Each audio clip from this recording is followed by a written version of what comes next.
taking a closer look at the case of 4 University of Idaho students who were killed in their sleep. We're learning new details about the investigation from hundreds of pages of Moscow police reports. Just hours after Kohberger's multiple life sentences were made official, investigators released a mountain of information, new insight into how the atrocity played out and what they learned about Kohberger's movements. There are hundreds of pages of records. Kohberger is now just a number at Idaho's maximum security institution. We are here to prove to the world that you picked the wrong families.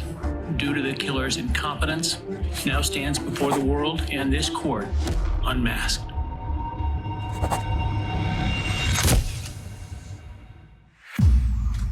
Hey True Crime Besties, welcome back to an all-new episode of Seriously.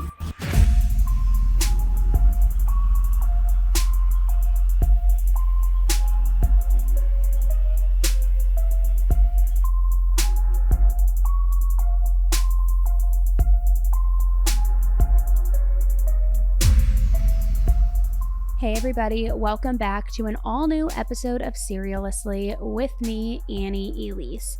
And today we are going to go through all of the updates together of what's coming out with the Idaho case. As you know, we are fresh off of the sentencing that just happened recently.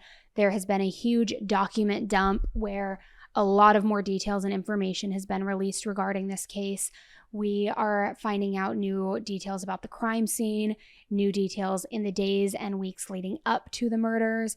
There's just a lot of information to go over, and it's been kind of trickling in, as I said, since the sentencing, but I wanted to wait to do this update video because I wanted to just get all the information that we possibly could, and it's been coming in daily. So now we're at a point where so much has come in through that I feel like, okay, let's give like the full rundown of everything. We're going to go item by item, line by line, and just talk through it and see what we can make sense of, even though that sounds so stupid because it's like, how do you even make sense of something like this, right?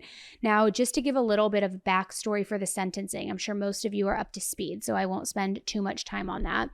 But Bryan Kohberger, he was the accused quadruple murderer of the Idaho 4 case. He was sentenced to 4 consecutive life sentences. He also was given an additional 10 years for the burglary charges, and he'll be spending the rest of his life in prison. However, it was obviously a very hot topic, right? Because Bryan ended up taking a plea deal, which he would plead guilty in exchange for the death penalty being removed. And while some families involved in this case felt like that was okay and that at least they didn't need to go through a trial and they could just put this behind them and try to move forward, a lot of other families have been very outspoken that they do not agree with this plea deal, that they wanted their day in court, they wanted to go to trial, they wanted him to be put on blast for everything he did and receive some sort of, I don't even want to say closure, but some sort of peace that way. So it's been a very hot topic for the last several weeks, and because of this, at the sentencing, when a lot of these victims' families had the opportunity to read their victim impact statements, I think they were kind of indicative of their frustration with the lack of a trial. Not for everyone, but for some of them. And for those, I'm not going to, again, repeat myself a ton, but for those who didn't follow the sentencing or maybe want more of like an insight into that, we did have our correspondent in the courtroom where she was breaking down the behavior, the mannerisms, the what Bryan was doing, how even below the waist he was like turning in his chair, how he was so angry when Steve Gonzalez was speaking, who's Kaylee's dad, but then he was very uncomfortable when any female was speaking. And so she breaks it all down, which I also will just say, I think to me, we've all been long suspecting, or at least I've been long suspecting, that Bryan Kohberger is an incel, which stands for involuntarily celibate.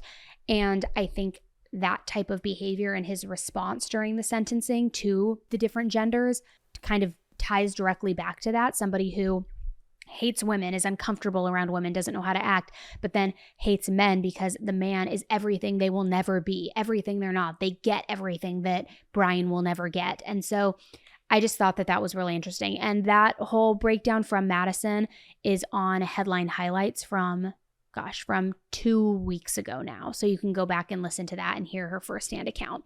But just as a high level with the sentencing, it was of course very powerful. Nobody was really expecting Kaylee's father, Steve, to even speak and give a victim impact statement because he had been so outspoken about not agreeing with this outcome.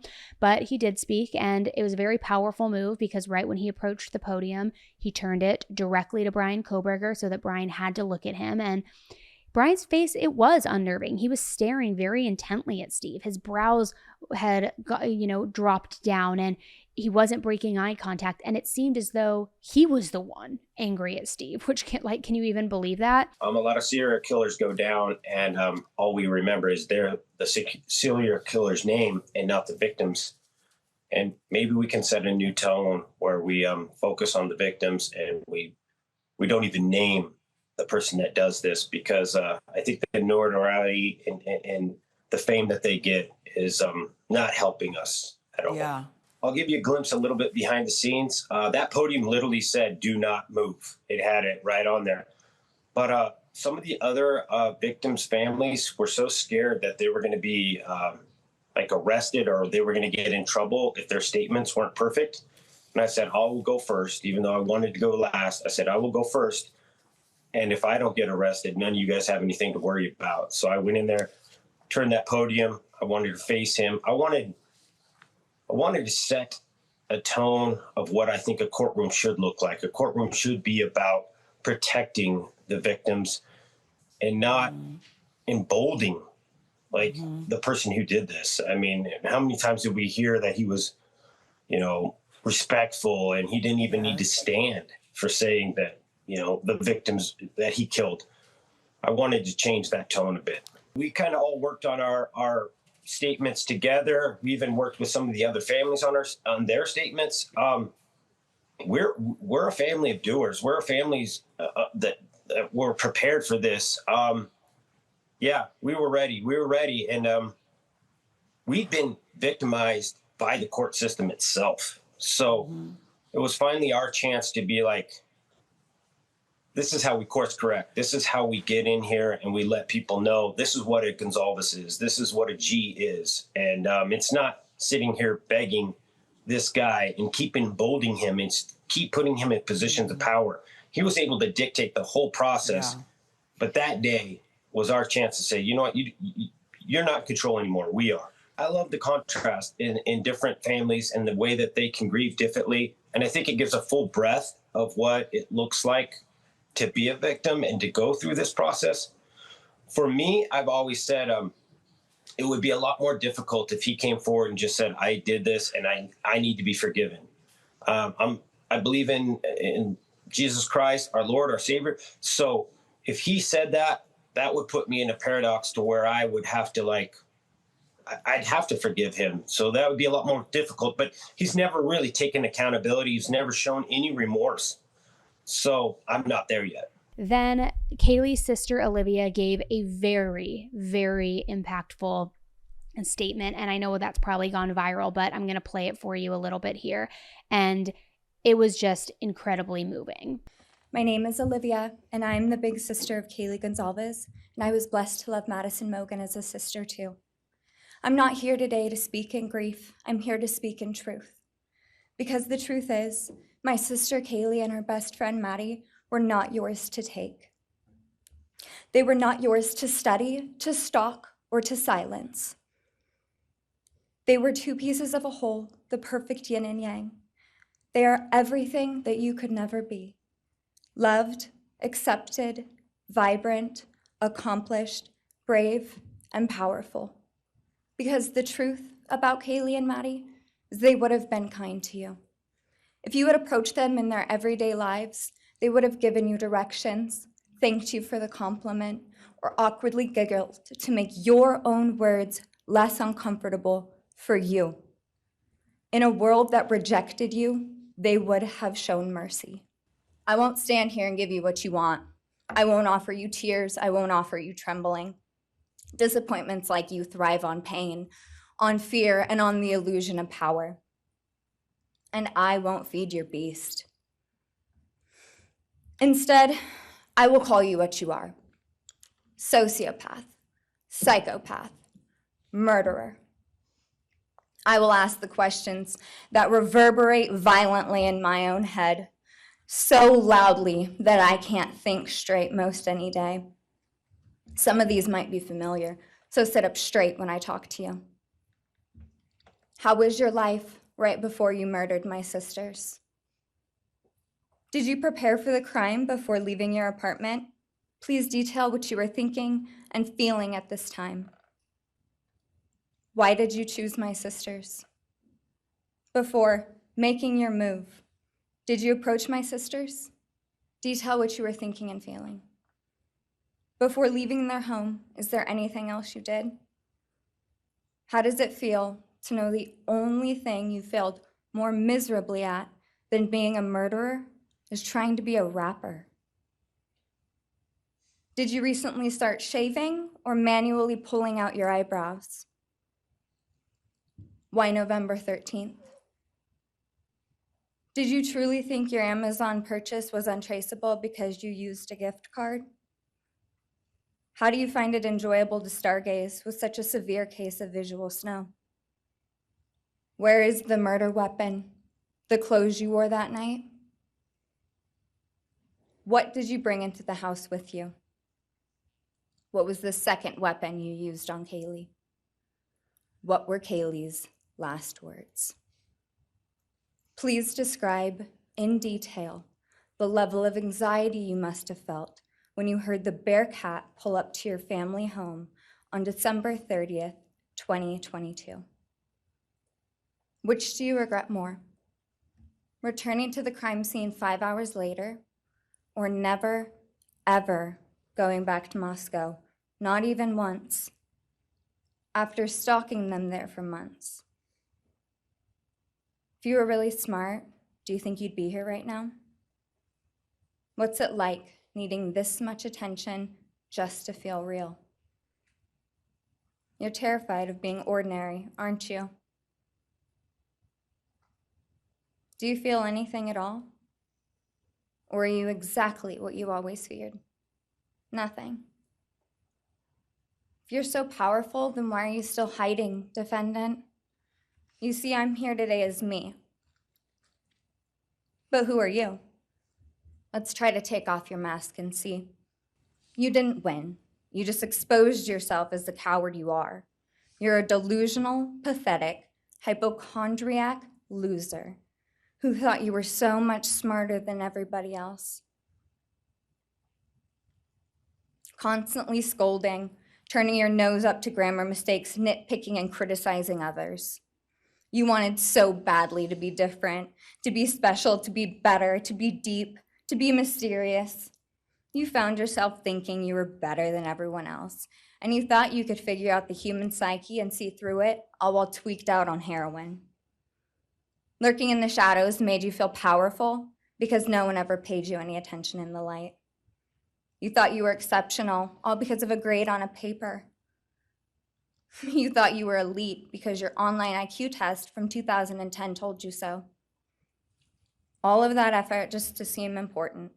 It's desperate. There is a name for your condition, though. Your inflated ego just didn't allow you to see it. Wannabe. You act like no one could ever understand your mind, but the truth is you're basic. You're a textbook case of insecurity disguised as control. Your patterns are predictable. Your motives are shallow.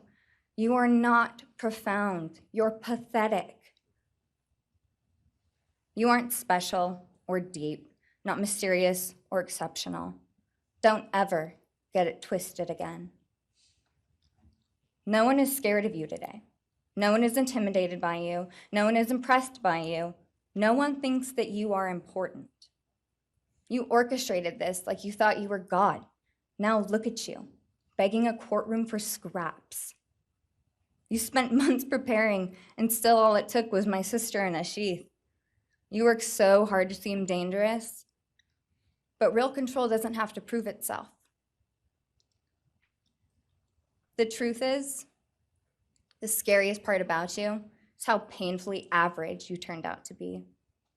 The truth is, you're as dumb as they come. Stupid, clumsy, slow, sloppy, weak, dirty. Let me be very clear. Don't ever try to convince yourself you mattered just because someone finally said your name out loud. I see through you. You want the truth? Here's the one you'll hate the most. If you hadn't attacked them in their sleep, in the middle of the night, like a pedophile, Kaylee would have kicked your fucking ass. Thank you.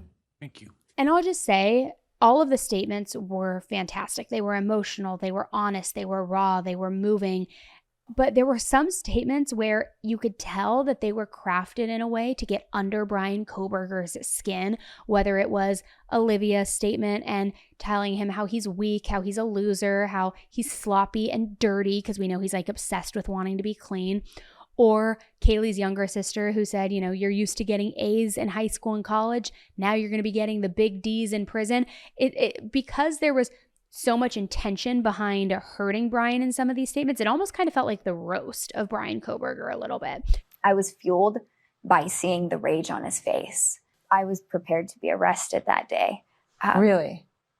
Really. No, I'm not joking. I think that every single one of us were. Man, was he mad. That was obviously a big point of why I did what I did, to make him feel small, because he is. It actually makes me really emotional. I got up there knowing that my speech wasn't to Kaylee and Maddie, it was for them. I mean, I stalked the stalker. I found everything that I could from him online from the beginning of time to now. It fueled me to know that I got you pegged. I had one shot at it and I was going to make the most of it. So I wanted to maintain that eye contact as much as I possibly could. And when I tell you, there's not a human there, right? I'm not scared of this individual. I'm not intimidated by him. Truly, I'm not. But when I tell you, there's a primal sense of alarms. Like, my body was telling me, run. Get out.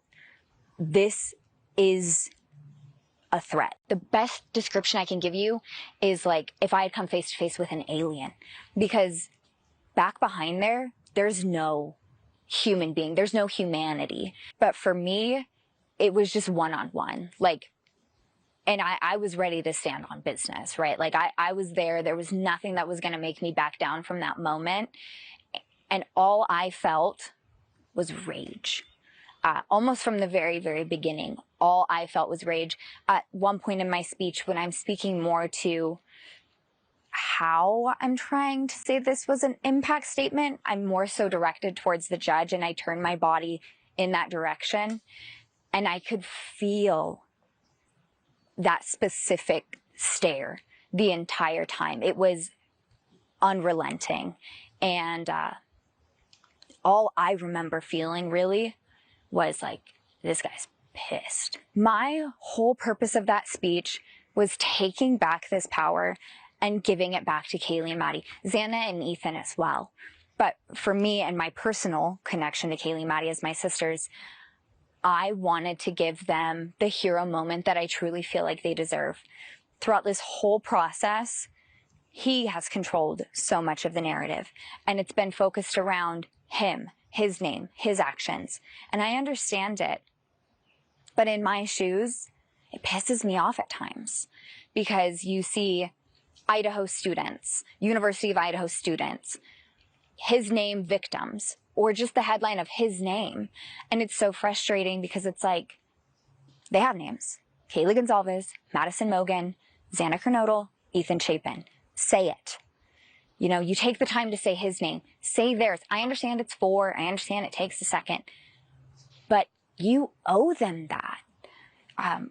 So for me, it was about taking back that control from him, best that I could, getting under his skin as best as I psychologically could with my limited understanding of what he is, and giving it back to the victims the best that I could. So sentencing happened, and after that, as we know, the gag order was lifted. And with this, what that means is not only that people who were involved in the case can now speak, but certain documents and certain photographs and information will start to be released. And although we have seen a big document dump, and that's what we're going to talk a lot about today too, plus some other stuff that just recently came out, there still will be more to come over the next few weeks and months. So don't be surprised if we end up putting out another update video, because it's just slowly now coming to the surface. It's been 3 years, right? 3 years of waiting, of wanting information. And now that the order has been lifted, some of that information is going to start surfacing again.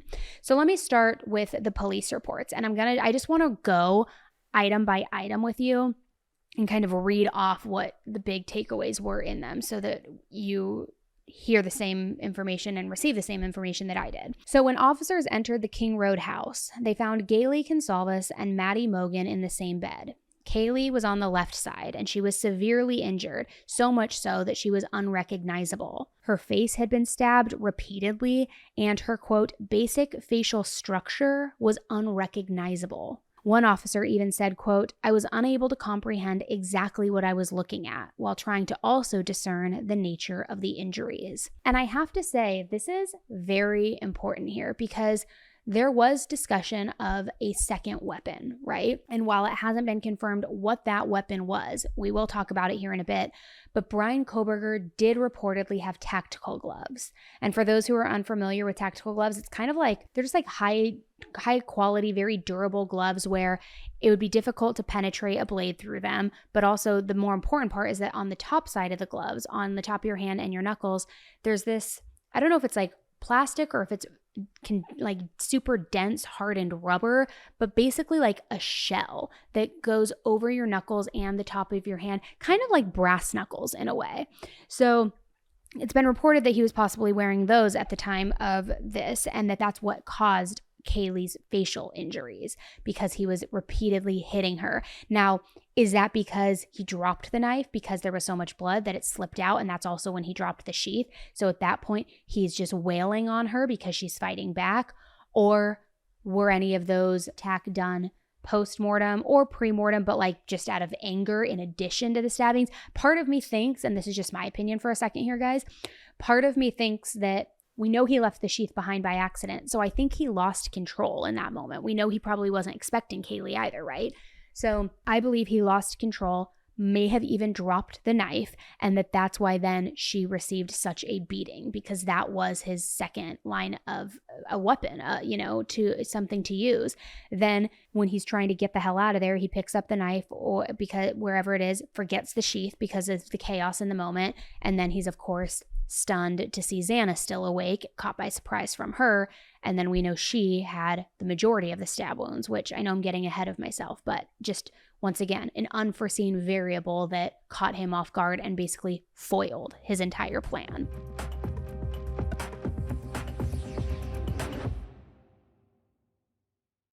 Okay, so you guys know I am always trying to increase my sleep quality. Not just my sleep quality, but my sleep comfort. I want to feel like I'm like sleeping and living the life of luxury in like the comfiest bed ever. And I've got my mattress game on point. You guys know that. But I have been like cycling through, trying all the different kinds of beddings, trying to find the exact sheets that I love. And I need to tell you about something that has totally upgraded my sleep game. It's Koyuchi. Now, if you haven't heard of them, just wait, because this might be your new obsession. Koyuchi makes not only organic bedding, but also home products. And I've been using their organic crinkled sheet set, and I'm not exaggerating when I say it is the softest, coziest thing that I have slept on in literal years. And I'm super picky. These sheets are breathable. They get softer with every wash. They're made with such care. There's no toxins, no weird chemical smells, just like buttery soft sheets that you can actually feel good about. So if you're someone like me who cares about what you're sleeping on, or even just someone who's trying to get a better night's sleep, I mean, I see you, I'm there too. Seriously, give Koyuchi a try. It's effortless, stylish, and you don't have to fuss with ironing or anything like that. And yes, I know, I'm getting old. I'm officially a person who is like excited about bed sheets, but whatever. It's real. It's true. So here's the deal. If you want healthy, handcrafted luxury bedding that lasts a lifetime, you need Koyuchi. And get 15% off when you visit koyuchi.com/AE. That's koyuchi.com/AE to get 15% off. Again, that's koyuchi.com/AE. I know I've said this before, but taking care of your health should not feel like a mystery. And that's exactly why I keep choosing Function Health over and over again. It's honestly one of the smartest things that I've done for myself in a really long time. Function gives you access to over 160 biomarkers, things like heart, hormone, toxin, inflammation levels, plus MRI and CT scans, all tracked in one secure place online. It's kind of like the deep dive into your health. You know, we do deep dives into true crime. It's kind of like the deep dive into like your health data that most people never get access to, but it actually gives you the insight to make real changes. There are so many doctors too who are behind Function Health, people like Dr. Mark Hyman, Dr. Andrew Huberman, Dr. Jeremy London, and after using it myself, I can totally see why. And this time of year, especially with all of the chaos of back to school, everything that comes with that, I always am feeling a little bit run down, and I really try to stay ahead of things, especially knowing my kids are bringing all the germs home. They're like duct tape with germs, and Function has helped me understand what my immune system actually needs, not just guessing with random supplements. I now know which levels are too low, what to fix, and how to get in front of it before I get sick. It's kind of like a reset button. Not even a reset button because you don't need to press reset, it's you're getting ahead of it. So if you've ever been curious, now is the time to try it. Learn more and join by using my link, and the first 1,000 people will get a $100 credit toward their membership. Visit functionhealth.com/AE or use the gift code AE100 at sign up to own your health.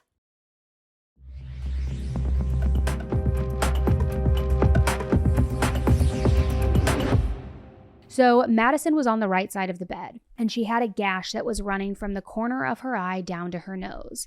The bed was also soaked in blood, and the officers noted visible lividity, which if you don't know what that means, lividity refers to livor mortis, which is one of the stages of death, and it basically means that the blood is settling in your body and it's starting to give your skin a purplish red color. Both girls were also partially covered by a pink blanket, which itself was saturated in blood. And as we know, the knife sheath was found on Maddie's right side on the bed.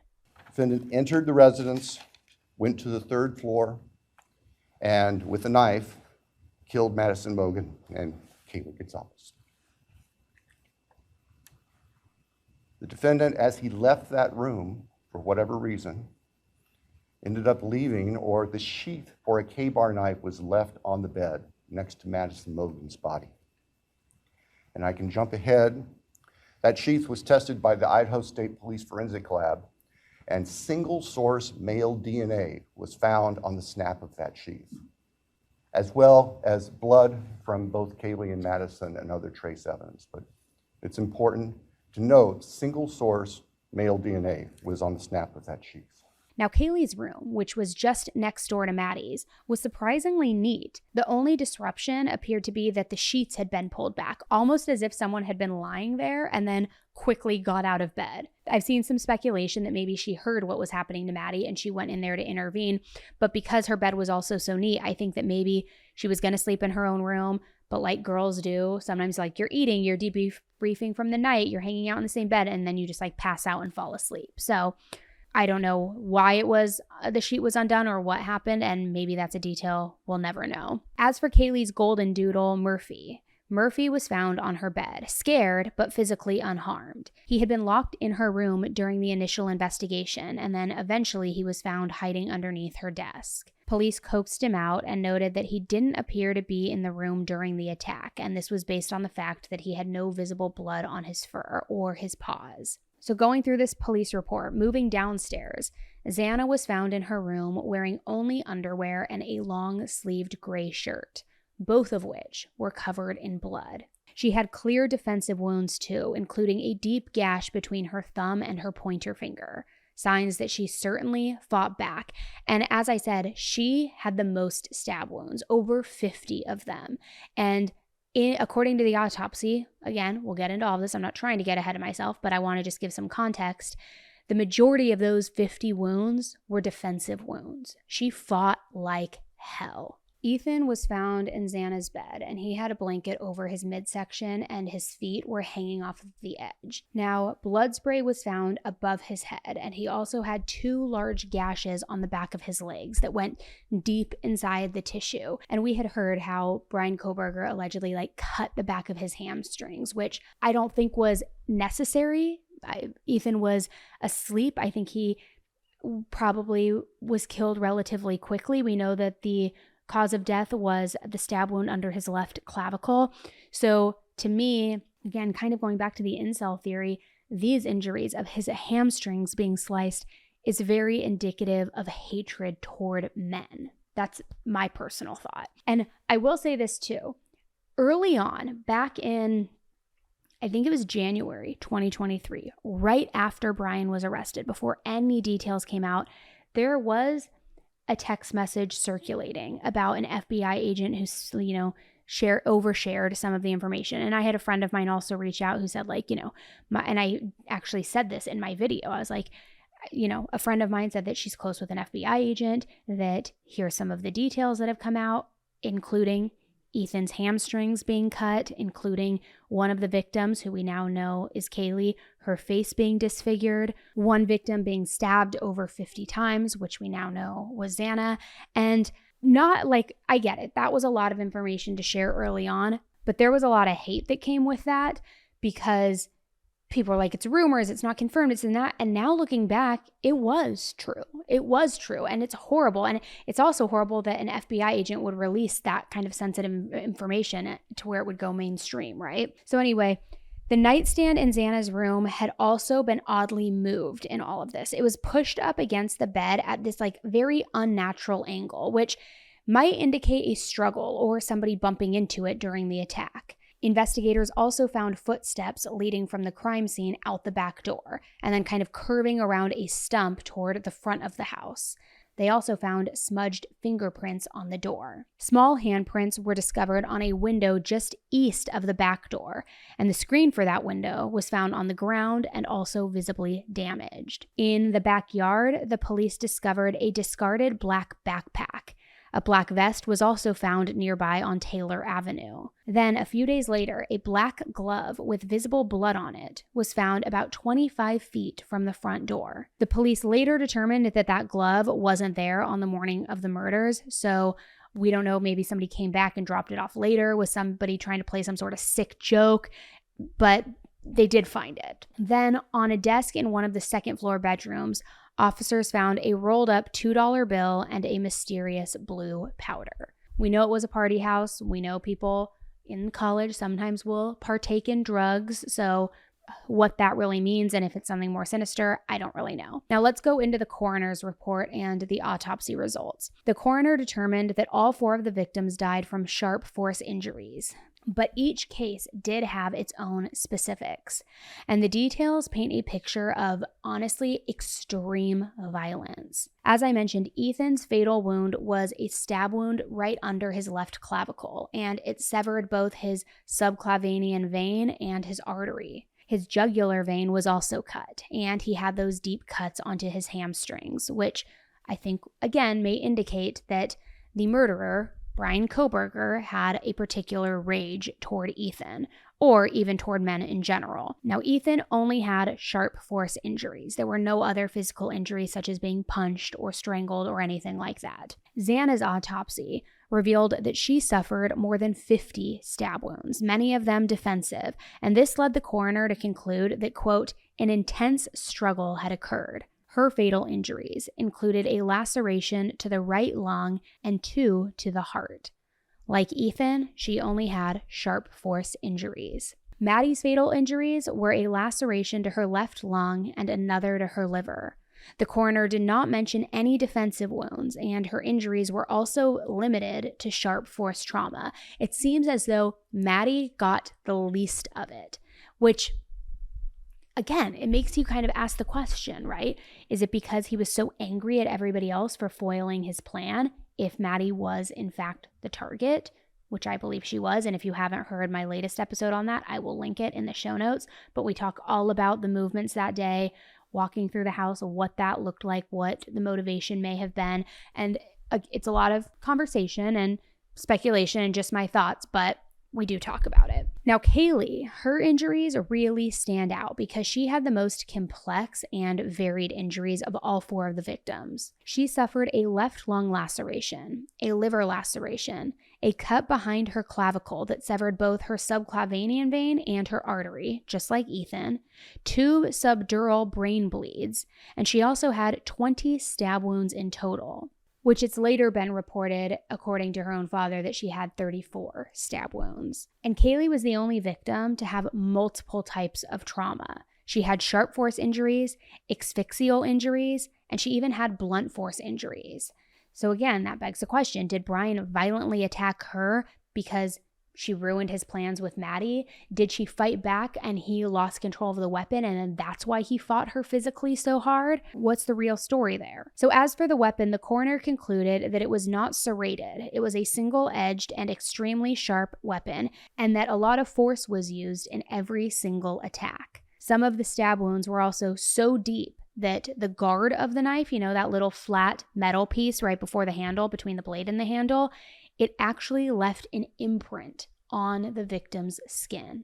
That is how rageful he was stabbing them with so much force. And some wounds had telltale shapes. The shallower ones had 2 pointed ends, while the deeper ones showed 1 pointed end and 1 squared off shape at the other, likely caused when that little hilt kind of pressed against the body. So those details helped identify the kind of knife that was used. Eventually, the coroner stated that, quote, the shape and size of the K-bar knife that Bryan had bought off Amazon was in fact consistent with the wounds on all 4 victims.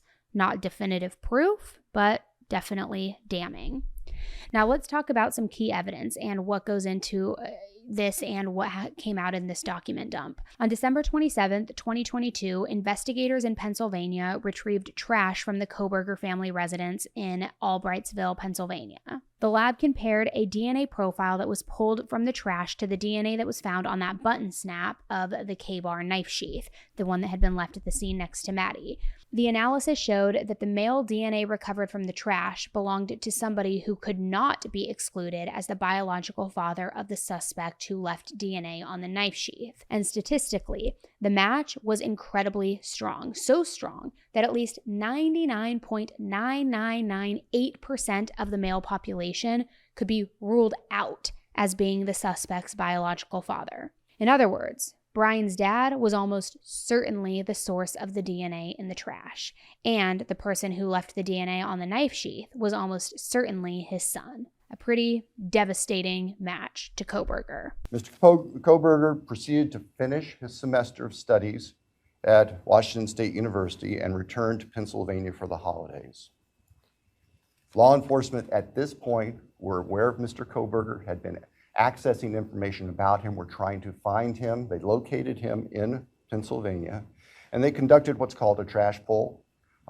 During the nighttime hours, agents of the FBI, who assisted immensely with this case, working with the sanitation department back in this neighborhood in Pennsylvania, took trash that had been set out on the street for collection, sent the contents of that from the Pennsylvania residence of the defendant's parents to the Idaho State Forensic Laboratory, where the lab experts there were able to identify DNA on a Q-tip as coming from the father of the person whose DNA was found on the knife sheath that was next to Madison Mogen's body in the bed. Subsequently, an arrest warrant was issued here in Idaho, and a search warrant was issued in the state of Pennsylvania with the assistance not only of the FBI, but the Pennsylvania State Police. Mr. Kohberger was arrested at his parents' home to return to Idaho. Upon his return to Idaho, a DNA sample was taken from him, and it matched the DNA found on the knife sheath next to Maddie's body at the crime scene.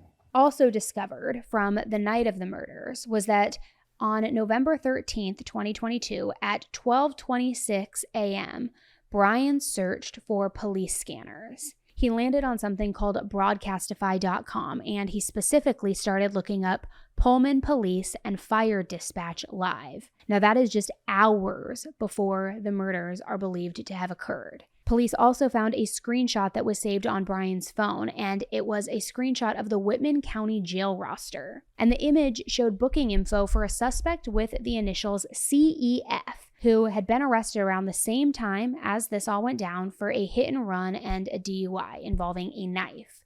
So I don't know if this could have been some bizarre sort of inspiration for Bryan, or maybe just a disturbing rabbit hole that he fell into, but it was weird that he saved the screenshot and was looking into it, or maybe he was going to try to blame that person for it. I don't really know. Bryan had also previously applied for an internship with the Pullman Police Department back in the fall of 2022. And in his application, he said that he was interested in helping rural law enforcement improve how they collect and analyze technological data in public safety operations. So basically, I know that was a mouthful, but basically he wanted to help police be better at catching people, while also plotting his own quadruple murder himself. Well, single murder turned into quadruple murder, in my opinion. And his online footprint didn't stop there. Bryan posted a now infamous Reddit survey to multiple subreddits. I'm talking prison, felons, prison talk, ex-cons, moderators of felon, all sorts of different subreddits.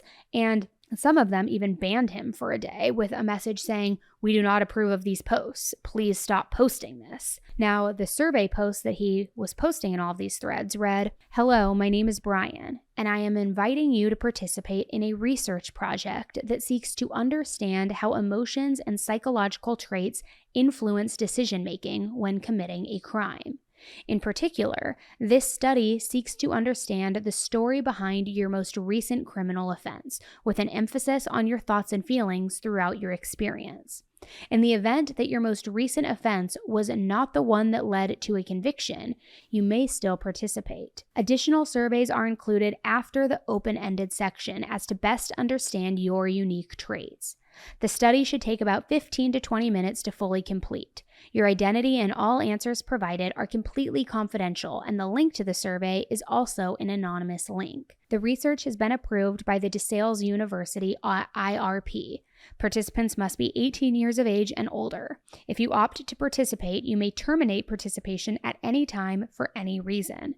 If you have any questions about this research, you may contact the research team via email. Student investigator Bryan Kohberger at BK5781@DeSales.edu. Anonymous link to the study linked here. And we all know that that survey was like beyond weird, right? It had questions like, what was your thought process leading up to the murders? How did you pick your victim? What were your thoughts when you left? Did you leave anything behind? Like almost trying to find a blueprint to commit the perfect murder. A file for the documentary called Kids for Cash, which is about a judicial scandal where judges sent kids to jail for minor offenses, was also found as being added to Bryan's Dropbox between March 5th and March 9th, 2022. It's not clear whether this was part of a class assignment or just something that maybe he watched on his own, but it definitely fits this like dark psychology theme, right? Police also discovered several emails in Bryan's files that outlined the issues that he was having in his PhD program. These internal documents showed that he was eventually let go from his teaching assistant position and also lost his program funding, a major academic and professional setback that was likely weighing on him pretty heavily. As investigators then dug deeper into his Amazon purchase history, they learned that Bryan bought Ka-Bar knife and sheath online, and in that same online order, he had also purchased vegan vitamins, D3K2 supplements, a 1.5-ton scissor jack, like a jack to, jack up your car when you're changing a tire, DOT-approved warning triangles, and a 14-inch universal lug wrench. The Ka-Bar sharpener was also included too, and on paper, when you really look at it, it is a strange mix of like self-care and survivalist tools all mixed together. So it makes you wonder what exactly he was planning and why. Was the jack and the triangles to like stage that being pulled over and like have somebody stop to help him and then attack someone that way? I don't know. It just raises a lot of questions. The state's evidence as an overview would show that back in March of 2022, when the defendant was residing at his parents' residence or was residing back in Pennsylvania, his home state, he purchased online a Ka-Bar knife and sheath with an Amazon gift card that he had purchased shortly prior to the purchase of the knife, sheath, and sharpener. The state's evidence will show that following Sunday, November 13th, 2022, business records show that the defendant began searching for a K-bar knife and a K-bar knife sheath, as the state believes, to replace the one that was left at the scene of the murders. The evidence also will suggest that there were at least attempts by the defendant to delete or alter his purchase history on Amazon, where all these transactions had occurred. Then finally, the police scoured every digital trail that they could find for Kaylee, Maddie, Xana, and Ethan, including iCloud, Gmail, Yahoo, Instagram, Facebook, Snapchat, you name it. And not a single one of them had ever searched for Bryan with a Y, for Kohberger, for Papa Rogers, not for any of that. So this all strongly suggests that the victims did not know Bryan at all, meaning that this may have been a totally one-sided obsession where he just became fixated on that house and on one or more of the targets inside. Now let's talk about the movements of Bryan's car and his cell phone, because surveillance footage from a neighbor identified in the documents as just TL showed a vehicle entering King Road at 3:45 a.m. on November 13th, 2022, then speeding away at around 4:20 or 4:30 a.m. The car didn't have a front license plate or lower fog lights, and as we know, that vehicle would later match Bryan's car. At approximately 4:20 that morning, so this would have been 15 minutes or so later, the defendant's car is seen on a surveillance camera for 1112 King Road, which is immediately next door to the west of 1122, leaving the area at a high rate of speed. And if the court were to see that, or anybody in this courtroom would see that, you can see the car almost loses control as it makes the corner, heads north, and then turns to go south on Walenta, which is one of the only ways to get out of that part of town. The evidence would show that following that, the defendant in his Elantra drove south of Moscow. We know that he drove on the back roads because there are surveillance cameras on the main highways, Highway 95, that would have picked up the defendant's car if he'd gone that route. And they did not show the defendant's car on that route during the time. So we know that he went through a variety of back roads in very rural, isolated part of Latah County. Then earlier that morning, starting at around 3:26 a.m., Bryan's white Hyundai Elantra was picked up on various surveillance cameras. First, it was seen traveling westbound on Indian Hills Drive, then on Steiner Avenue, then crossing South Main Street toward Louder Avenue by around 3:28 a.m. Then at 3:29 a.m., the vehicle began circling 1122 King Road, the house of those roommates. It made 3 passes by the house before returning again at 4:04 a.m. for a 4th time. Now this time, the car was seen driving east on King Road and then stopping, then turning around in front of Queen Road.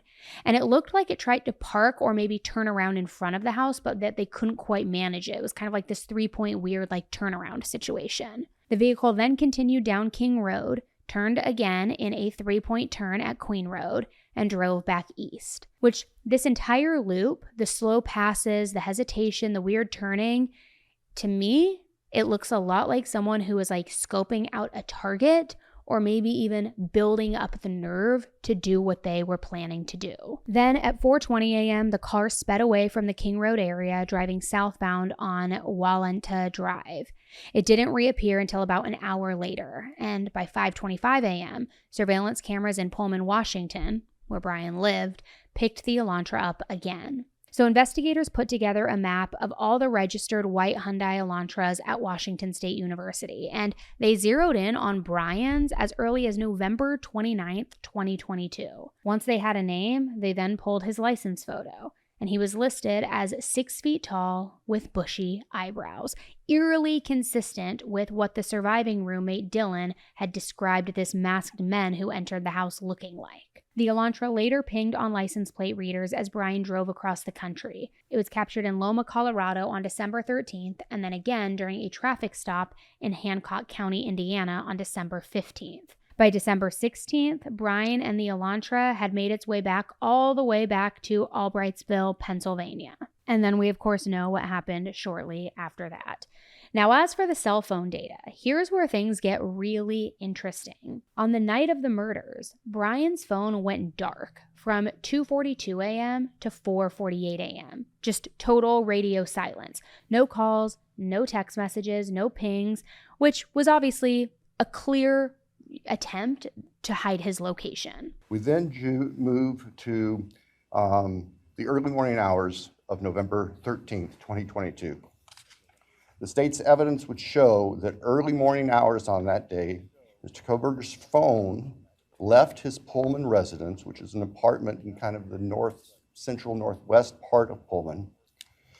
That phone was then subsequently turned off at approximately 2:54 a.m. and remained off until approximately 4:48 a.m. on Sunday, the 13th of November. Then, when the phone came back online, it pinged near Blaine, Idaho. Then it began moving south toward Genesee, west to Uniontown, and then finally north back up to Pullman. By 5:30 a.m., the phone was back at Bryan's apartment, which that timeline, as we know, lines up disturbingly well with the path that the car was seen taking. Later that morning at around 9 a.m., the phone left Bryan's apartment and it headed back toward Moscow. It pinged there from 9:12 a.m. to 9:21 a.m. A very short, very brief, unexplained return to the scene of the crime, which it's been speculated that possibly he was going to, revel in the scene and the chaos that was unfolding, but was surprised that it hadn't started erupting yet. But it's also been said that possibly he was returning back to retrieve the sheath that he had realized he left behind. Although if he did drive all the way back there, I'm not sure why he wouldn't have gone in. Who really knows? But then he ends up heading back to Pullman and he's there by 9:32 a.m. So again, was he checking on something? Was he trying to see if the house had been discovered? Did he think that Dylan, after seeing him, had called 911? So he wanted to just, in a sicko, pervert, creep way, watch as the chaos was unfolding? We don't know. Later that morning, Sunday, the 13th of November of 2022, Mr. Kohberger's phone returned to the area of King Road. We don't know exactly what he did, but it returned to that area. It's about 9 o'clock in the morning. He was there for about 10 minutes and then returned to his Pullman residence. About 9:30, the state's evidence will show, evidence taken from the defendant's phone, that he took a selfie of himself on his phone in what appears to be the bathroom of his Pullman apartment with a thumbs up. Then even more chilling.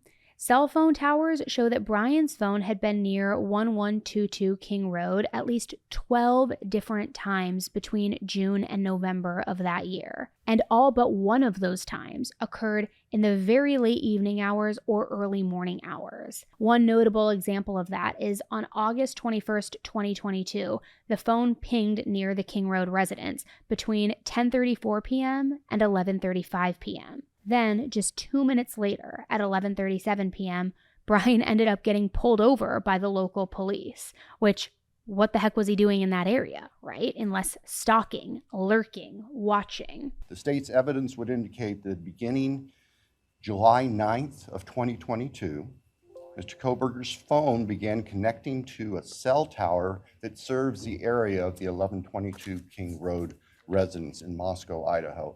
Now, I will acknowledge for the court and all present that there are many residences in that area. It's a dense population of mostly college-related occupants.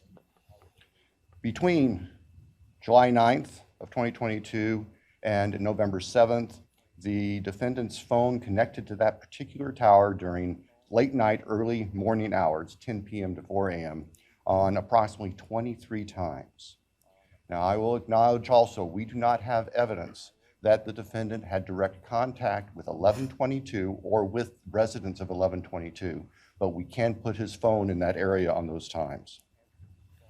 In the interim, on August 22nd of 2022, Lake Tahoe County Sheriff's Deputy Darren Duke conducted a traffic stop in the early morning hour or late evening hours, about 11 p.m.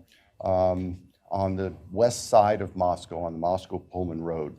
This was a traffic stop of Mr. Kohberger's car, which turned out to be a 2015 white Hyundai Elantra with Pennsylvania plates. During the course of the traffic stop, Deputy Duke was able to obtain Mr. Kohberger's name, Bryan Kohberger, his phone number, and his address, which at that point was an apartment address in Pullman.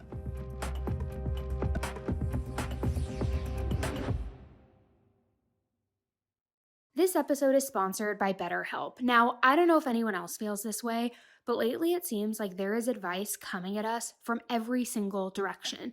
It's cold plunges, journaling, screen detoxes, hot girl walks. I mean, you name it. Don't even get me started on the weighted vests either, right? I mean, I feel like there's so much advice out there, and it's kind of a struggle to figure out what is helpful, what's just gimmicky, all of those things. But with so much content out there about mental health and wellness, it can be really hard to figure out what actually works for you.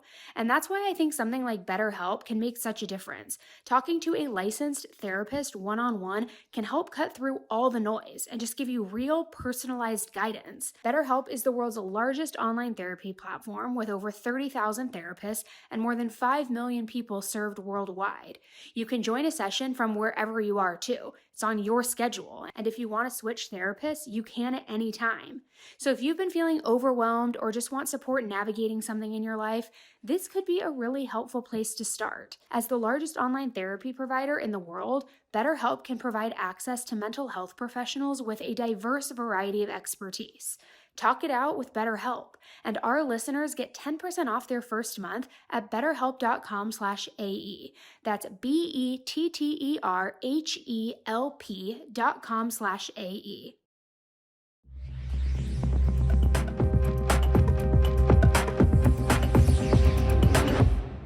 Now let's talk about some additional evidence. Outside the police report, the cell phone pings, all of that, I want to talk about some other information that was found and released. Investigators found a shovel in Bryan's car, and they had the soil on this shovel analyzed to see if it could place him near the crime scene in Moscow. And one geologist determined that the soil was consistent with samples from the Moscow area, and that it could not have come from anywhere else but there, including Pennsylvania, where he was. So that ruled out the idea that the shovel had just been, riding around in his trunk from when he was back home or anything like that.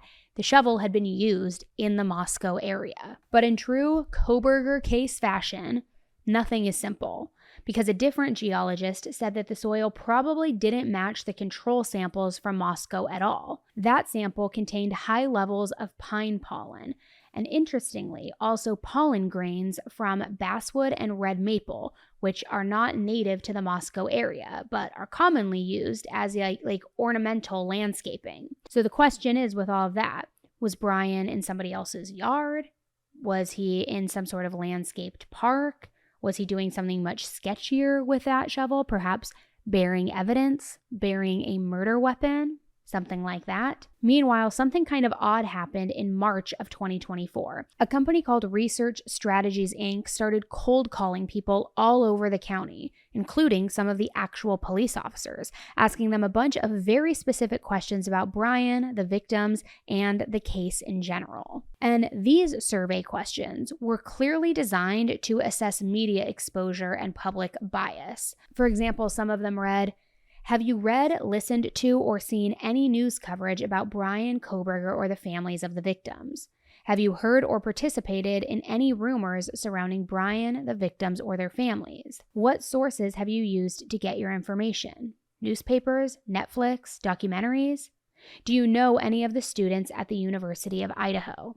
Do you feel the community has felt excess stress since the murders?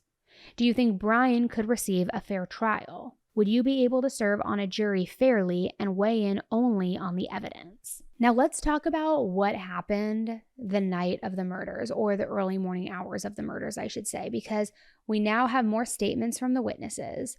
We have more information about the movements, and so I want to just go through all of that with you. Between 2 and 2:30 a.m. on the night of the murders, Maddie and Bethany let Kaylee's dog Murphy outside to use the bathroom. Shortly after that, Bethany watched the show Baby Daddy on her iPad, but she couldn't remember what episode it was or for how long. Then, sometime after 2:30, Maddie asked Bethany if she knew where Murphy was. Then she left. Bethany locked her bedroom door and she went to sleep. Around 4 a.m., Dylan, the other roommate, heard Kaylee scream, saying, "Somebody's inside the house." Dylan was on the second floor, and she said she heard that scream come all the way from the third floor. So Dylan locked herself in her bedroom after hearing the scream. A little while later, she said she heard somebody, either Kaylee or Xana, crying in the bathroom. Then, after the sounds of a struggle stopped, Dylan heard a male voice very calmly say, "You're going to be fine. I'm going to help you." Which is chilling, right? Because if Xana did spook Bryan and approach him or bump into him on accident, she would probably panic seeing this guy in all black with blood on him and him trying to kind of shuffle her backwards, being like, it's okay, I'm going to help you, as though he's not the one who just caused whatever happened upstairs, right? Then a few minutes after that, Dylan saw a man in a black ski mask walking near the second floor patio. She said that he was about 6 feet tall and that he did see her, but he just kept walking and left through the patio door. That same patio door was still open when the officers arrived later that day. There were 2 other roommates in the house, and they were already asleep. During the course of this, one of those roommates awoke, looked out her door not knowing what was going on, and saw the defendant, who was dressed in black with a black balaclava on, holding some sort of container in his hand. And she saw him leave the house through the direction of the kitchen where that sliding door is that I mentioned before. Now, there's been a lot of scrutiny as to why 911 wasn't called right away, why Dylan didn't call 911 the moment she saw the masked man, and when asked why she didn't call 911 after seeing him in the house, Dylan told the police that she had been intoxicated, that she, quote, didn't want to believe what was going on. So after that encounter, Dylan went to Bethany's room, and there they ended up sleeping in the same bed that night, and told the police later how they both get scared very easily. Dylan told Bethany what she saw, but Bethany reportedly didn't think too much of it at the time. She assumed that it might have just been someone from Ethan's fraternity house playing a prank on them. And sure enough, at around 4:20 a.m., Bethany had woken up in her first floor room, which was kind of more like the basement level, and it was after hearing what sounded like a firecracker and seeing a flash. At the time, she thought it might have been, again, one of Ethan's frat brothers just playing a joke. But she also said that she heard Murphy, the dog, barking during that time. Bethany tried calling all of the victims between 4:21 and 4:31 a.m., but she didn't get any responses. She and Dylan were both still groggy, still a little drunk. They had been drinking all night, so they just went back to sleep, unsure if anything serious had actually happened or if they were just being paranoid or still so intoxicated that they didn't understand what was really happening. Bethany then woke up again in the morning, I believe it was around 7, and she had a toothache. She called her dad, who's a dentist. He told her to take some Advil and go back to sleep, which she did. And then she woke up again around 11:56 a.m. At that point, she asked her friend Emily to come over, and Emily brought her boyfriend Hunter. And that's when Hunter entered the house. That's when he saw Xana and Ethan. He shuffled the girls outside, and he directed them to call 911. 911 location of your emergency. Something is happening. Something happened in our house. We don't know what. What is the address of the emergency? 1122.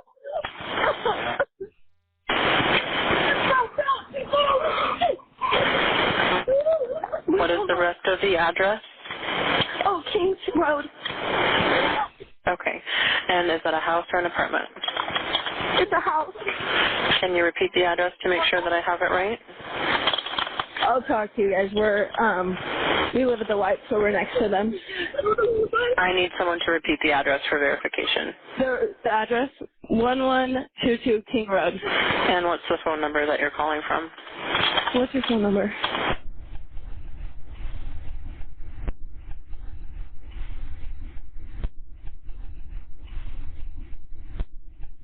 And tell me exactly what's going on.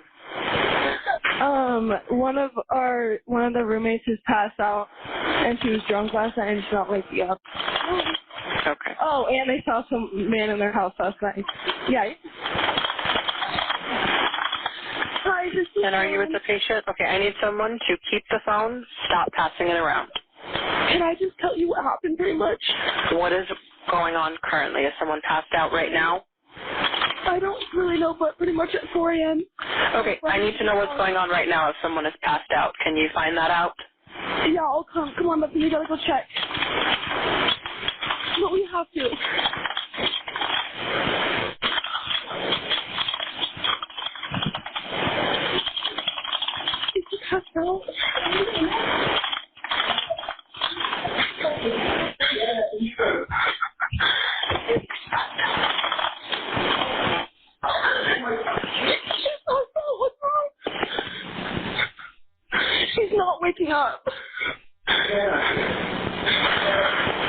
Okay, one moment. I'm getting help started that way.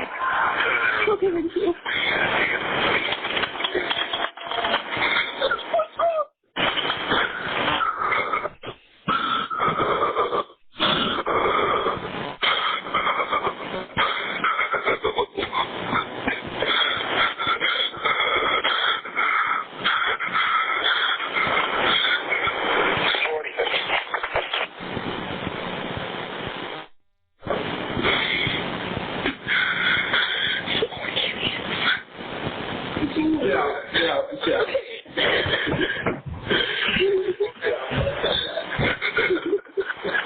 Okay, and how old is she?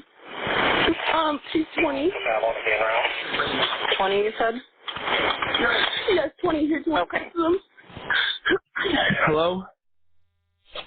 Hello? Okay, I need someone to stop passing the phone around because I've talked to 4 different people. Okay, sorry, they just gave me the phone. Is she breathing?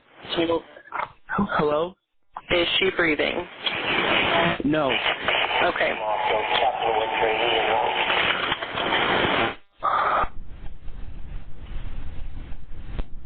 You should talk to them, okay? I can't talk to them. They need you to talk to them.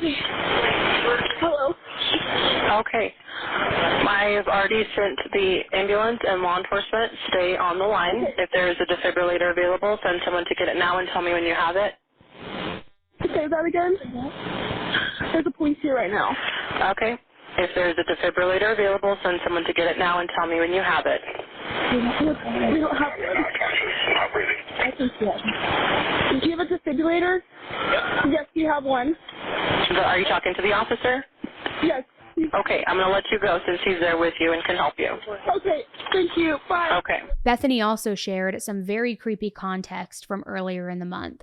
She recalled an incident where Kaylee had taken Murphy outside and she noticed a man standing right above the house to the south, just staring down at her. Now, Kaylee was so freaked out by this that she called the roommates immediately, texted them asking when they were going to be home, and she told quite a few people about this. Then on November 4th, just 9 days before the murders, the roommates came home at around 11 a.m. and they found their door just open, kind of hanging loose on its hinges. Now, Kaylee wasn't home at the time, but Xana's dad ended up coming over and fixing it. In her statements, Bethany also said that both Ethan and Xana regularly snorted Adderall and that they had done so the night of the murders. She wasn't sure, but she suspected that Kaylee might have occasionally used Adderall as well, which that would explain the $2 bill that was rolled up and possibly the blue substance. I don't know what color Adderall is.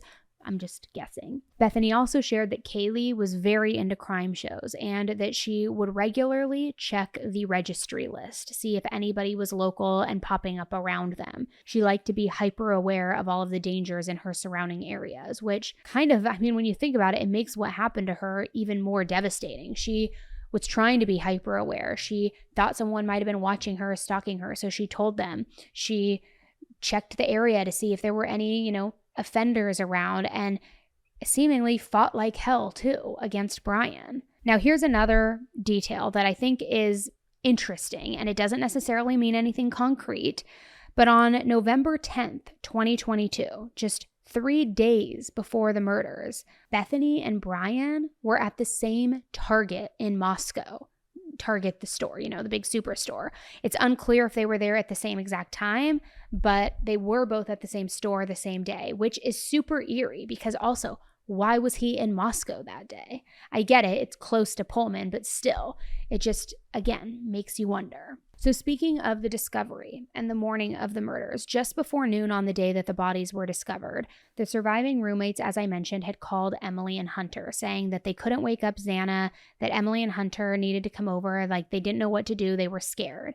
So they arrived to the house at around 11:55 a.m. Hunter said he initially didn't even notice Ethan. He only saw Xana, and he didn't even immediately process what he was looking at and seeing that what was all over her face in the room was dried blood. He thought it was just a mess, that they had just been messy. So he kind of just stood there for a second trying to make sense of all of it. Then, once it all started to click in his mind, not knowing if there was still somebody dangerous in the house, Hunter ran to the kitchen and he grabbed a steak knife so that he could protect himself.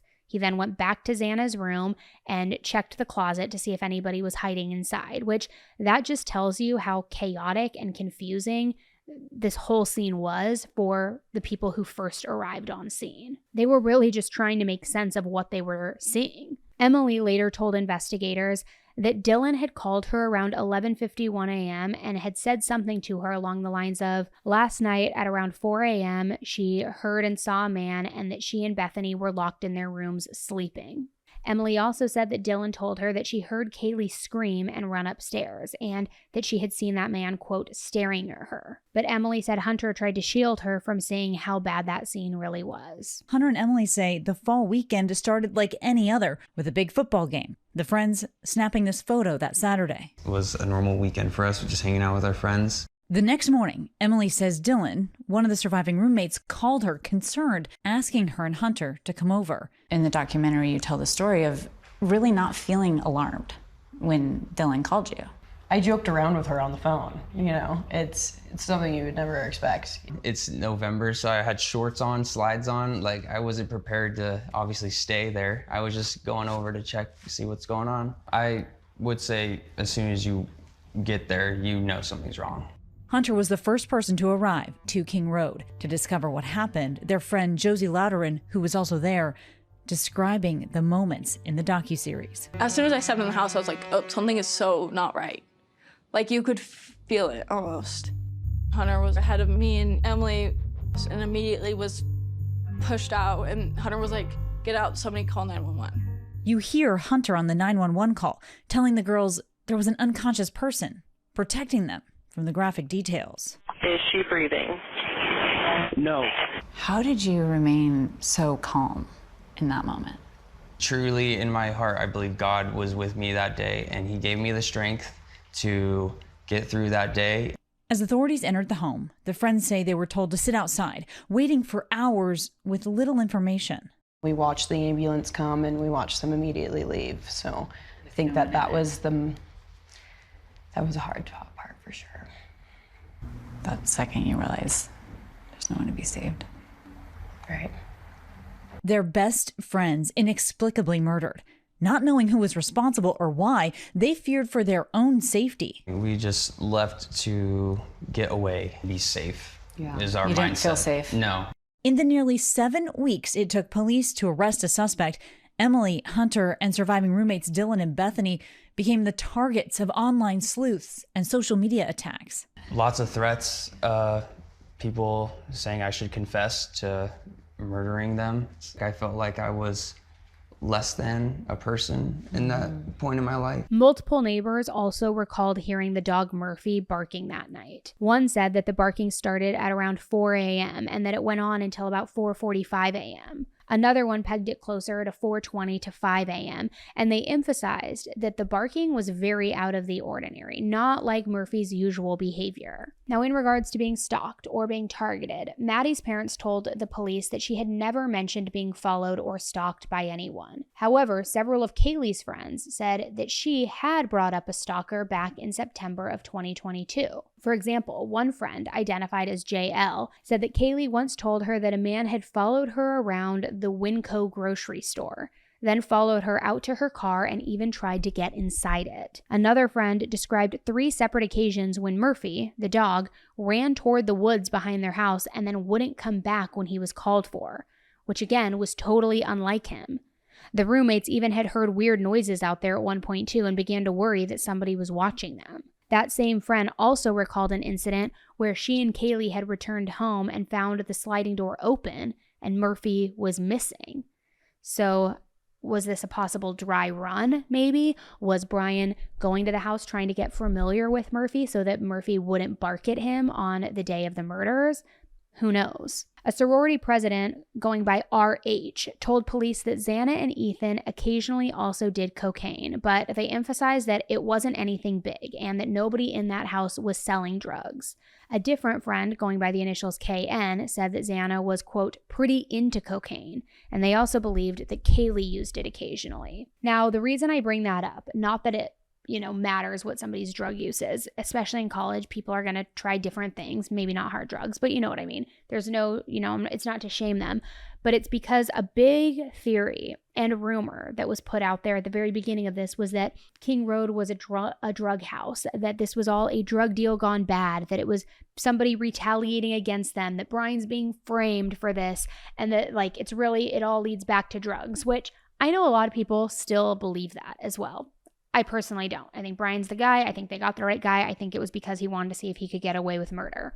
But I just want to give you all of the details that are released so that you can, of course, form your own conclusions and decipher it how you want.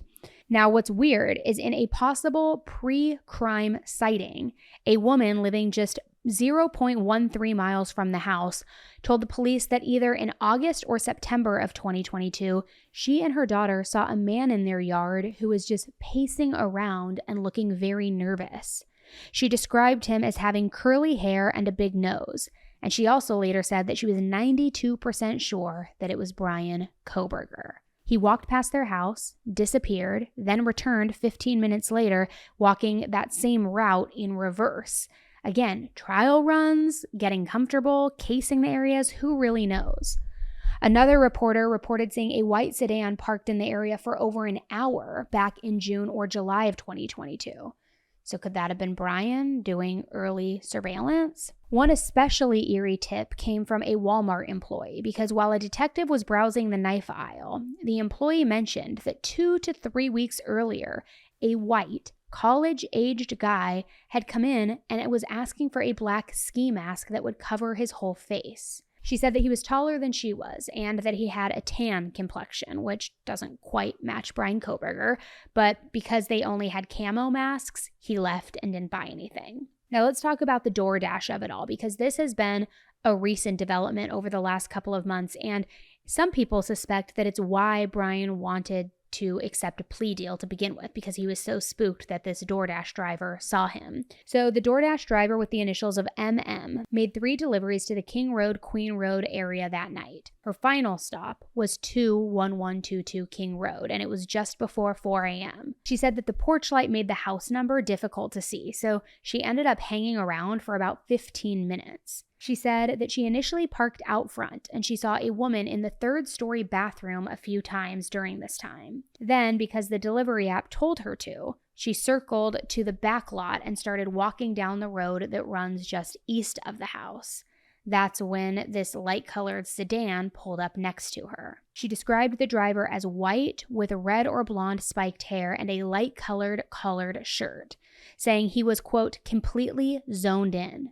Just tunnel vision on whatever his task was. She didn't recognize the car or the driver, and then she walked back to her Subaru. Surveillance shows that at 3:58 a.m., Bryan's white Elantra pulled in right behind this DoorDash driver's car, but she never reported seeing it. Police eventually determined that the light sedan that MM had described was actually a light-colored SUV that left shortly after. Again, she reportedly never saw the Elantra at all, yet in a recording that was dated September 4th, 2024, she is reportedly heard saying, "I saw Bryan there. I parked right next to him." And then now I have to testify. Murder case too, so yeah, because I'm a DoorDash driver, so yeah.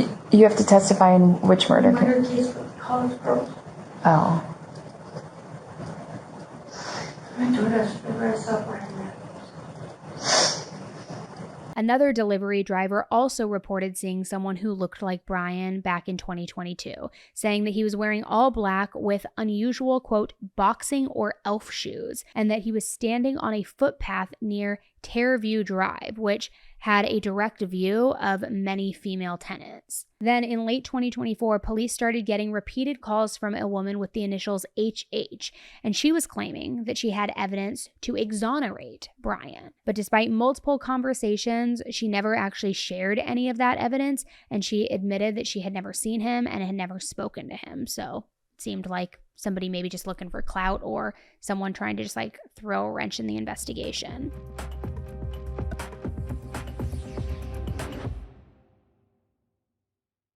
Okay, so real talk, I have never been a big coffee drinker. I've always felt like it made me jittery, upset my stomach, didn't sit really well with me. I also haven't really ever found one that I like the taste of.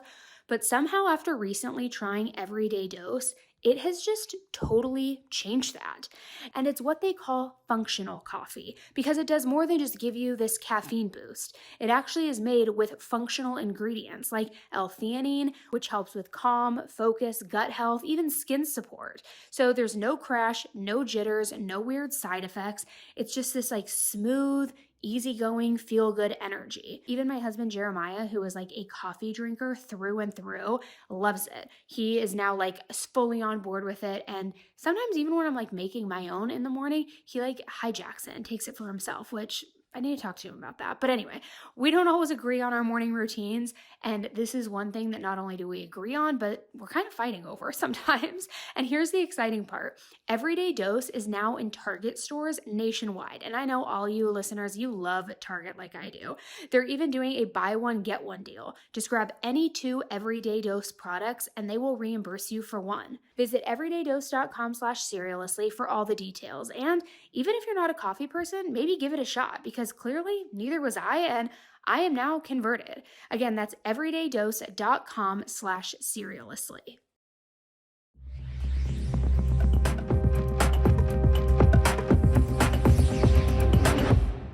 Now let's talk about the people who knew Bryan and could speak to his behavior before the murders occurred, and even after the murders, I guess you could say. So after the murders, investigators spoke with several of Bryan's fellow PhD students and his coworkers at Washington State University.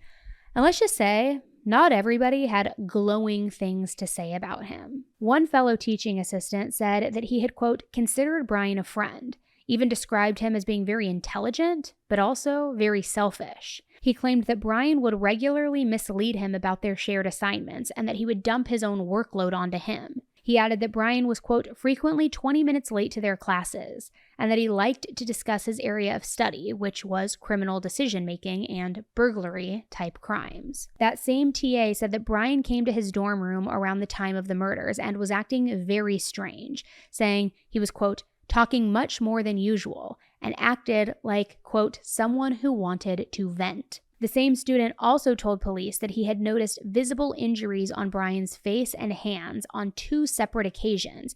This was in October and November of 2022.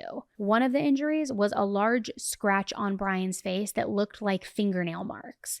Another time, he noticed wounds on Bryan's knuckles. And when he asked Bryan what happened, Bryan had said that he had been in a car accident, which we haven't been able to find any report of that. We didn't see any damage to his car, so it begs the question.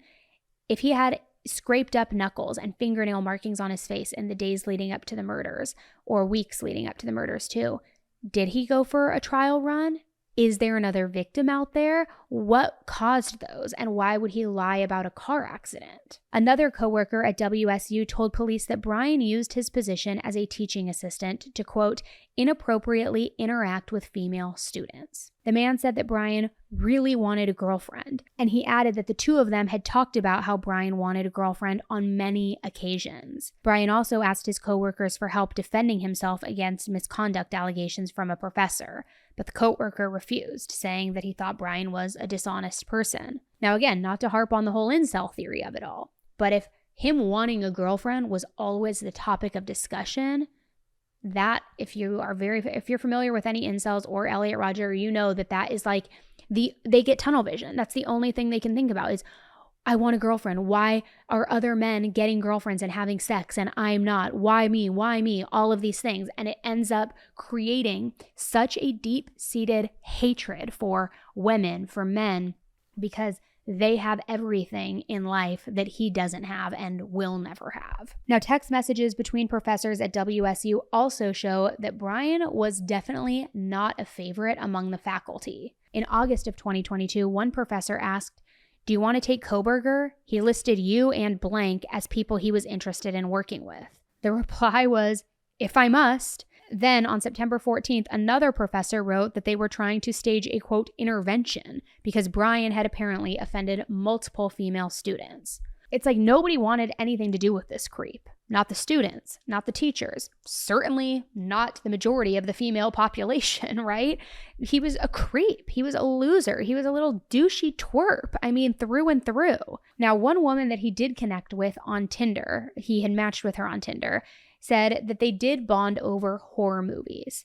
When she mentioned liking the Rob Zombie movie Halloween, or like the many versions of Halloween, Bryan apparently asked her what she thought the worst way to die would be, to which she replied, by a knife. Then he followed up that statement by asking, like a K-bar knife, which I gotta say is just incredibly on the nose, because we know that is the weapon that he used on the 4 victims. She, of course, ghosted him after that. She was like, who is this creep? But Tinder ended up saying that there were no records tied to the user information that she gave to the police, so it's unclear if this interaction actually happened. Another report came from an adult dancer saying that she encountered a man that she believed to be Bryan between 2008 and 2019 at a strip club, and this club was about 2 hours away from his home in Pennsylvania. She said that he was the only customer there during her stage set, and that he muttered about, quote, wanting to kill people. She said that he muttered this under his breath at least twice. Then when she jokingly asked, like, well, who? He reportedly replied, whoever I want. She offered him a private dance, and during which he allegedly insisted that she look directly at him in the eyes. And then he asked weirdly personal questions like where she lived, what kind of car she drove, and she says that she found it incredibly creepy. So she didn't like it. It put a bad taste in her mouth, and he apparently never came back to the club again. Another tip came in from someone who claimed that Bryan had taken PhD courses at Oklahoma State University. They alleged that he became close with a professor whose initials are JD, who gave him a K-bar knife and also encouraged violent ideation. The same witness said that Bryan had, quote, a sloppy homicidal mindset, and possibly even had a psychotic break. They also claimed that the professor was a, martial arts instructor and a predator who, quote, initiated Bryan into brutality. But here's the catch with all of this. This witness had submitted 36 tips to the FBI in the recent years, and the police couldn't verify that Bryan ever even attended Oklahoma State. So take this one with a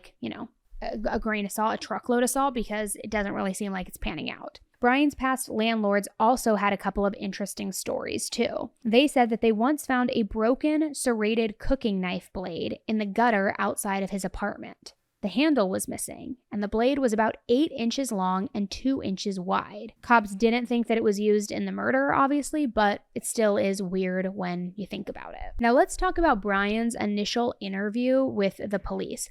During his initial interview, Bryan talked a bit about his background and how he was interested in criminal justice. He also mentioned that he had once considered becoming a police officer, but ultimately didn't pursue it because he didn't want to commit to that path unless he was, quote, absolutely sure. Then, when one of the detectives brought up the quadruple murder, the deaths of all of these victims, Bryan immediately acknowledged it. And he responded, of course I know about it. He then said that it was the incident that the police had been investigating for, quote, how long has it been? Which is kind of a strange way to refer to a quadruple homicide investigation that he was potentially involved in. Like, how long have you been investigating that incident? Of course I know about it. Then when he was asked why he wanted to be a professor instead of a cop, Bryan said it was because he loved being in college. He said that to him, quote, knowledge was far more important than money. Which to me, I wonder if the reason he loves school so much is because that's where he's noticed. That's where he excels. He gets straight A's or whatever. So it's like, maybe that's the only thing in his life that ever made him feel proud or accomplished, and that's why he likes school so much. Then at one point, Bryan also shared a little bit about his personal beliefs. He says that he was raised Christian, but that he had always been skeptical, except, interestingly, when, quote, he was confronted with the beauty of the natural world, which almost felt like poetic in a way that kind of makes you wonder, like, was he trying to sound profound, philosophical even? Or was this more of just like the intellectual persona that he clearly wanted to present? But to be like, I've always been skeptical until I was finally confronted with the beauty of the natural world. I mean, no. Now let's talk about prisoners who have encountered Kohberger since all of this first went down. A male inmate who encountered Bryan in jail did not hold back. He called Bryan, quote, a weirdo. And he said that he would have assaulted him if he wasn't worried about getting into more legal trouble. That same inmate said he had no doubt that Bryan committed the murders, adding that, quote, his eyes tell a story. Another inmate who was housed next to Bryan had a more nuanced take. He described Bryan as, quote, highly intelligent and polite for the most part. He even called him, quote, the smartest person he had encountered while in confinement. But even that inmate admitted that Bryan had some very strange habits. He said that Bryan would, quote, wash his hands dozens of times every day, and that he would spend 45 minutes to an hour in the shower. He would also be awake almost all night, and he would only take a nap during the day. Bryan apparently would, quote, often question him about his past criminal offenses and why he was in the maximum security wing. Almost like Bryan was trying to study him. The same inmates said that there was really only one time that Bryan ever lost his temper. He had been video chatting with his mom, which he apparently did for hours, and during one of these calls, this inmate was like watching a sporting game in the background and casually said like, you suck, presumably to the players, but Bryan immediately jumped up, got in his face, face to bars, and aggressively asked if the comment was about him or his mom, which I gotta just say, kind of a mama's boy, but also for someone who studied criminal behavior, Bryan definitely was not great at managing his emotions. The inmate also mentioned that Bryan seemed excited to be transferred to Ada County, which kind of might say something about how isolated or uncomfortable he was at the initial facility. Now, something else that has popped up that just makes me so enraged, and this came up just recently over the last few days, is that there still, as we know, is a big camp of people who call themselves the pro-burgers, who say Bryan's innocent, that he only took the plea deal because he's scared to get the death penalty, that he's being framed, blah, blah, blah, there's something bigger, all these things. But as if that's not bad enough, right? And as if it's not bad enough that all these people on YouTube are like pushing that the roommates are involved and that Bryan's innocent, some people have even gone as far as immediately following the sentencing to threaten the victims' families. One person even text messaged Kaylee's mother saying, I was in the courtroom during the sentencing. I sat right behind you, and Bryan Kohberger is innocent. I know a lot of wannabe serial killers, and don't worry, I've given them your address. I mean, just very scary and like unhinged behavior. At this point, the families should be left alone. All they should be worried about is grieving, getting closure, getting peace. Yet these squads are still screwing with them, threatening them, reaching out to them, saying Bryan's innocent, that he was wronged, slandering the roommates' names. It's so horrible. And it's like, if you are one of those people and you are hearing this or watching this, you deserve whatever karma is coming your way. You are sick in the head. I first want to ask you, though, and I noticed this, I was sitting behind you guys and I saw Christy, your wife, pull out her phone and look sort of disturbed, and then you guys called the deputy over, and then he was looking at your phone, and I kind of figured something bad was going on, and it turns out that it was a threatening text message that she had received during the actual sentencing while the victim impact statements were going on. And I don't want to read the whole thing because I just don't want to give glory to, whoever did this, but I do want to read a little bit so people can see what exactly happened. It says, sitting near you in court and watching you is a joke. You know that Bryan is innocent. Making threats to Bryan about getting raped in prison was very silly. I am in contact with a lot of serial killers, including BTK, and I've been put in contact with a wannabe serial killer who is in Moscow, Idaho, and I have given him your address. And I don't think people realize, Steve, that this is the kind of stuff that you and your family, and I'd imagine the other victims too, I mean, you guys have been having to deal with this for some time, but during the actual sentencing, what did you make of it? Yeah, the sentencing, there's definitely an element of crazy people that gravitate towards these type of events. That's why I've always hoped that the court would use force and be very careful with all the voices that they're talking to, like, make sure that we're holding these people accountable and, be tough on them. So are they going to do an investigation? Again, I saw the deputy take Christy's phone. I mean, is there any way to trace and figure out who that was? I'd imagine it wasn't really someone in the courtroom. I guess it could be, but it seems like that part was probably just made up. Yeah, I think so as well. They just wanted to piggyback right off something she had said because it was live TV or slight delay close to live TV. And it was accurate, So we did pass it on to our lawyer, and he started working with the investigators, and they're definitely going to, or if they already haven't, track this person down, and they'll be held accountable. I spoke with Olivia yesterday, your daughter, and your victim impact statement was obviously really just intense, and hers was intense, and both are getting a lot of attention, I think, have really sort of inspired the world in a way. She told me that, she felt relieved after the hearing, that she actually did feel just a little better in general. Did you feel the same way? I mean, how are you doing now?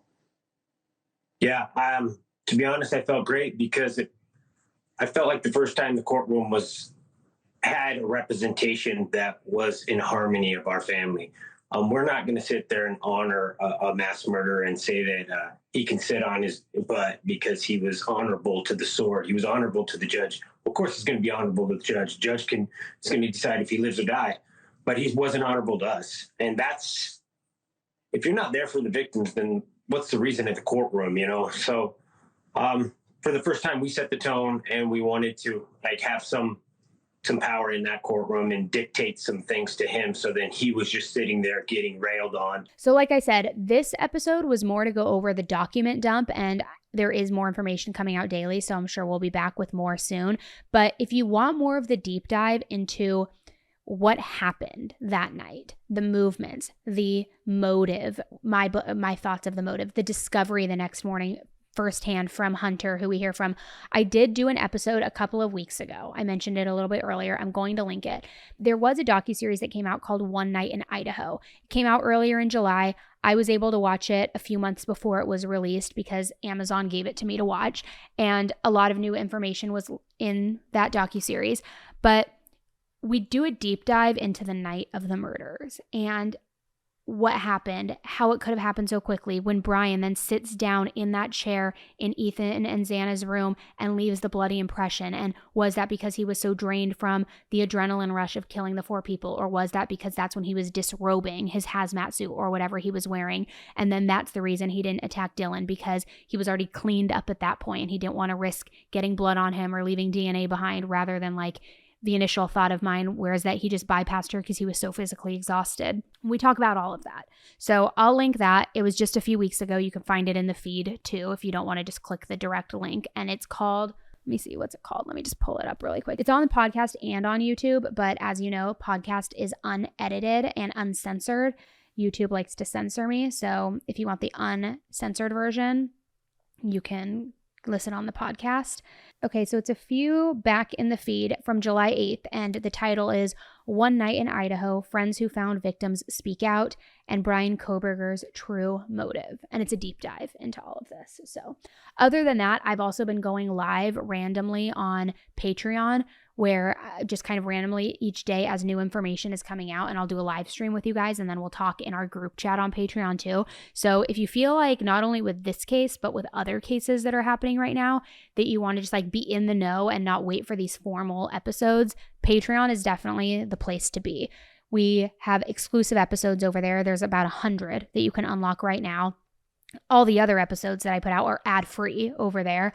And then, I just do live streams randomly when new stuff breaks and when new information comes out. And then we have our group chat too. So you can get access to that. It's linked in the show notes. It's also easy, patreon.com/AnnieElise. But that's the place you're going to want to be if you want to hear more about all these breaking cases. Like right now, for example, the case in Arkansas with the 2 murdered hikers. We have talked about Aaron Spencer, the father who is being charged with second-degree murder for killing his daughter's and abductor, which feels so ass backwards, right? It's where we just talk about everything. So that's it for the document dump today. Again, I'll probably be back with you soon with another update because more information just keeps coming out daily, but this is at least a big bulk of it. So I appreciate you guys tuning in. And as a reminder, going on the second leg of this tour in a couple of weeks here, we're going to hit Raleigh, North Carolina, Atlanta, and Nashville. And if you want tickets, there's still a few left. I think we're sold out for meet and greets. Maybe not. There might be a couple left. So you can go to AnnieElise.com, go to the tour tab. But we had this first run just last week, or a week and a half ago now, where it was Toronto, Boston, New York, Philly, and DC, and it was great. We talk about an all-new exclusive case. We deep dive into it, exclusive CCTV footage, interviews that we filmed on our own and flew out there for, and it was just really nice connecting with so many of you in person and meeting so many of you one-on-one. So I appreciate you guys all coming out. All right, guys, that's it for today. I know I've tried to sign off like 3 times, but that's it for realsies this time. Thank you so much for being here. I will talk with you again on Thursday with headline highlights. And until the next one, be nice, don't kill people, don't join any cults, and don't be an incel. Just don't. All right, thank you so much, and bye.